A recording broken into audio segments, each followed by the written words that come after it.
America ও ইরানের যুদ্ধ প্রায় শেষের পথে। বিশেষজ্ঞরা মনে করছেন কার্যত মহাসন্ধিক্ষণে এসে পৌঁছেছে ইরান আর আমেরিকার মধ্যে চলা সংঘাত। একাধিক রিপোর্টে দাবি করা হচ্ছে তেহরান যুদ্ধের অবস্থানে নিজেদের সুর নরম করার ইঙ্গিত দিচ্ছে। শান্তি চুক্তির ক্ষেত্রে আমেরিকার একটি উল্লেখযোগ্য শর্ত হলো ইরানকে সমৃদ্ধশালী ইউরেনিয়ামের ভান্ডার ছেড়ে দিতে হবে। দাবি করা হচ্ছে এই শর্তেই নাকি রাজি হয়েছে তেহরান।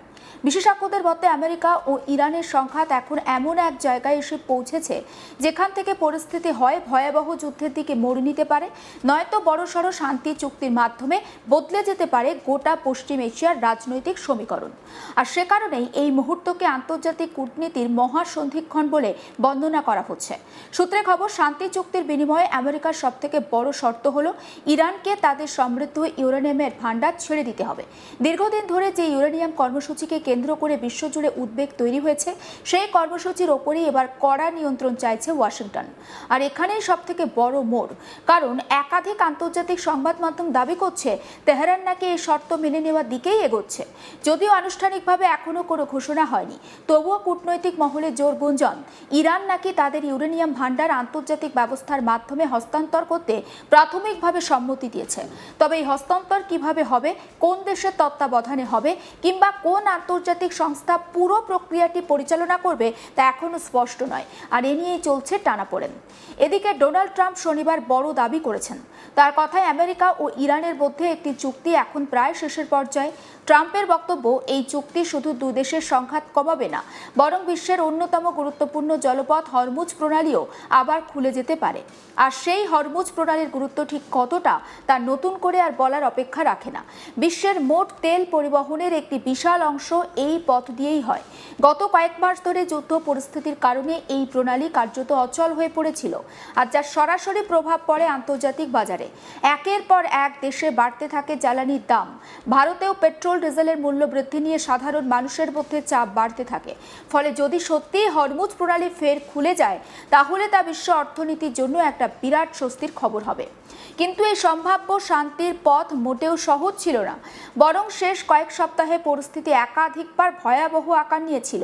আমেরিকা স্পষ্ট ভাষায় জানিয়ে দেয়, ইরান যদি তাদের পরমাণু কর্মসূচি নিয়ে কোনো লিখিত প্রতিশ্রুতি না দেয়, তাহলে ফের সামরিক অভিযান শুরু হতে পারে। অর্থাৎ আলোচনার টেবিল ভেঙে যুদ্ধক্ষেত্রে ফের নামতে প্রস্তুত ছিল ওয়াশিংটন। প্রথম দিকে অবশ্য ইরান এই শর্ত মানতে নারাজ ছিল। তেহরানের বক্তব্য ছিল ইউরেনিয়াম ইস্যু পরবর্তী পর্যায়ের আলোচনায় তোলা হোক, অর্থাৎ প্রথমে যুদ্ধবিরতি ও অর্থনৈতিক নিষেধাজ্ঞা তুলে নেওয়া হোক, তারপর পরমাণু কর্মসূচি নিয়ে আলোচনা হবে। কিন্তু আমেরিকার আলোচকরা এই প্রস্তাব কার্যত নাকচ করে দেন। আমেরিকার কড়া অবস্থান ছিল একেবারে স্পষ্ট। প্রাথমিক চুক্তির মধ্যে ইউরেনিয়াম কর্মসূচি নিয়ে নির্দিষ্ট প্রতিশ্রুতি দিতে হবে ইরানকে, না হলে আলোচনা বন্ধ করে আবারও সামরিক অভিযান শুরু করা হবে।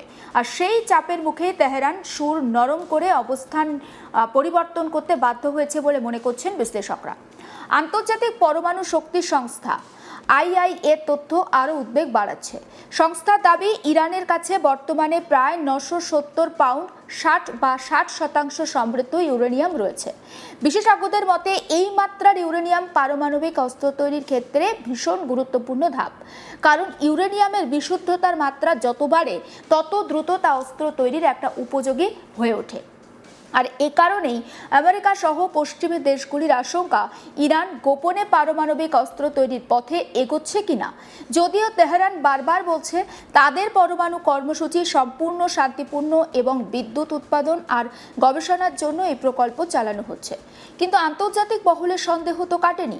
বিশেষজ্ঞদের মতে এই সংঘাতের পিছনে শুধু পরমাণু কর্মসূচি নয়, রয়েছে মধ্যপ্রাচ্যের আধিপত্য বিস্তারের লড়াইও। ইরান দীর্ঘদিন ধরে পশ্চিম এশিয়ায় নিজেদের প্রভাব বাড়ানোর চেষ্টা করছে। অন্যদিকে আমেরিকা চাইছে এই অঞ্চলে ইরানের সামরিক আর রাজনৈতিক শক্তিকে নিয়ন্ত্রণ করতে। ফলে এই সংঘর্ষ শুধু দুদেশের মধ্যে সীমাবদ্ধ নয়, এর সঙ্গে জড়িয়ে রয়েছে গোটা বিশ্বের ভূ রাজনৈতিক সমীকরণ। আগামী কয়েক সপ্তাহের মধ্যে দুদেশের মধ্যে নতুন করে পরমাণু আলোচনা শুরু হতে পারে বলে দাবি করা হচ্ছে। সেই বৈঠকেই ঠিক হবে ইরান তাদের ইউরেনিয়াম মজুত নিয়ে ঠিক কী করবে, ভবিষ্যতে কতটা সমৃদ্ধ ইউরেনিয়াম উৎপাদনের অনুমতি পাবে এবং আন্তর্জাতিক পর্যবেক্ষকরা কতটা নজরদারি চালাতে পারবেন। এছাড়াও আলোচনায় থাকতে পারে অর্থনৈতিক নিষেধাজ্ঞার বিষয়টিও। সূত্রে খবর, চুক্তি মেনে চললে বিদেশে আটকে থাকা ইরানের শত শত কোটি ডলারের সম্পদ ধীরে ধীরে মুক্ত করে দেয়া হতে পারে। ফলে বহু বছর ধরে আমেরিকার পশ্চিমী নিষেধাজ্ঞার কারণে ইরানের অর্থনীতি কার্যত চাপে রয়েছে। মুদ্রাস্ফীতি, বেকারত্ব, জ্বালানি রপ্তানিতে বাধা, সব মিলিয়ে দেশের অভ্যন্তরে একটা ব্যাপক চাপ তৈরি হয়েছে। ফলে অর্থনৈতিক স্বস্তি পেতে ইরানের পক্ষেও এই চুক্তি অত্যন্ত গুরুত্বপূর্ণ বলে মনে করা হচ্ছে। তবে এখানেই রয়েছে বড় প্রশ্ন, সত্যিই কি ইরান শেষ পর্যন্ত তাদের ইউরেনিয়াম ভান্ডার ছাড়তে রাজি হবে? কারণ তেহরানের শীর্ষ নেতৃত্বের একাংশ এখনও কঠোর অবস্থানেই রয়েছে। গতকালই খবর প্রকাশিত হয়েছে, ইরানের সর্বোচ্চ নেতা মোস্তাফা খামেনি স্পষ্ট করে জানিয়েছেন ইরান তাদের সমৃদ্ধ ইউরেনিয়াম দেশের বাইরে যেতে দেবে না। তার এই মন্তব্য নতুন করে জল্পনা বাড়িয়েছে। তাহলে কি তেহরানের ভিতরেই মতভেদ রয়েছে? একদিকে আলোচক দল সমঝোতার পথে হাঁটছে, আর অন্যদিকে দেশের কট্টরপন্থী নেতৃত্ব এখনও আপোষহীন অবস্থানে রয়েছে। বিশ্লেষকরা বলছেন, ইরানের অভ্যন্তরীণ রাজনীতিতেও এই আলোচনা বড় ভূমিকা পালন করছে। কারণ পরমাণু কর্মসূচি শুধু সামরিক শক্তির প্রতীক নয়, ইরানের জাতীয় গর্বের সঙ্গেও জড়িয়ে রয়েছে। ফলে পুরোপুরি নতি স্বীকার করলে দেশের অভ্যন্তরে সরকারের বিরুদ্ধে ক্ষোভ তৈরি হতে পারে।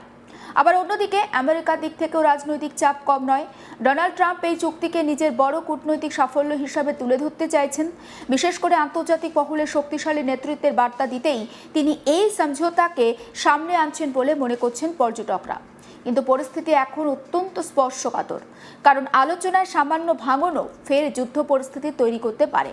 আর যদি সেই সংঘাত ফের শুরু হয়, তাহলে তার প্রভাব শুধু মধ্যপ্রাচ্যে সীমাবদ্ধ থাকবে না। তেলের বাজার, আন্তর্জাতিক বাণিজ্য, জ্বালানি সরবরাহ সব ক্ষেত্রেই ভয়াবহ প্রভাব পড়তে পারে। ভারতের ক্ষেত্রেও এই পরিস্থিতি অত্যন্ত গুরুত্বপূর্ণ, কারণ ভারত বিপুল পরিমাণ জ্বালানি আমদানি করে এবং তার বড় অংশ আসে মধ্যপ্রাচ্য থেকে। ফলে হরমুজ প্রণালী বন্ধ থাকলে ভারতের অর্থনীতির ওপর সরাসরি চাপ পড়ে। জ্বালানির দাম বাড়লে তার প্রভাব পড়ে পরিবহন খরচ থেকে শুরু করে সাধারণ মানুষের দৈনন্দিন জীবনেও।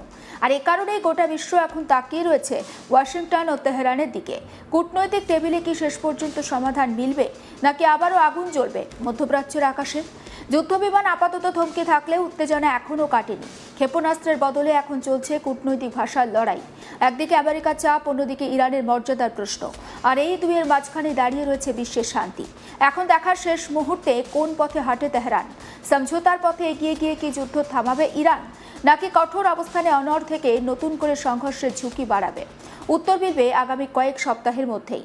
তবে আপাতত এটুকু স্পষ্ট, আমেরিকা ও ইরানের সংঘাত এমন একটা জায়গায় এসে দাঁড়িয়েছে যেখানে একটি সিদ্ধান্ত বদলে দিতে পারে গোটা বিশ্বের ভবিষ্যৎ।